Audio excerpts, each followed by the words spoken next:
Guddu barrage पर आज बड़े सैलाबी रेले की आमद का इम्कान है, जिससे सिंध के कच्चे के इलाकों में सैलाब का खदशा है। सेवन में दरियाई बेल्ट के मकीनों से इलाका खाली करवाने के ऐलानात किए जा रहे हैं। गुड्डू बैराज पर मीडिया से बात करते हुए focal person flood and rain emergency Mukesh Kumar Chawla ने कहा है कि सिंध हुकूमत मुकम्मल तौर पर तैयार है।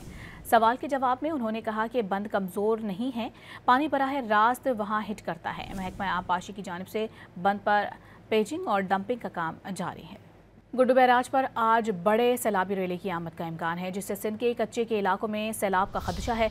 सेवन में दरियाई बेल्ट के मकीनों से इलाका खाली करवाने के ऐलानात किए जा रहे हैं। गुड्डू बैराज पर मीडिया से बात करते हुए focal person flood and rain emergency Mukesh Kumar Chawla ने कहा है कि सिंध हुकूमत मुकम्मल तौर पर तैयार है। सवाल के जवाब में उन्होंने कहा कि बंद कमज़ोर नहीं है, पानी बराह रास्त वहाँ हिट करता है। महकमा आबपाशी की जानिब से बंद पर पेजिंग और डंपिंग का काम जारी है।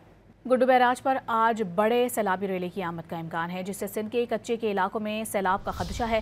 सेवन में दरियाई बेल्ट के मकीनों से इलाका खाली करवाने के ऐलानात किए जा रहे हैं। गुड्डू बैराज पर मीडिया से बात करते हुए focal person flood and rain emergency Mukesh Kumar Chawla ने कहा है कि सिंध हुकूमत मुकम्मल तौर पर तैयार है।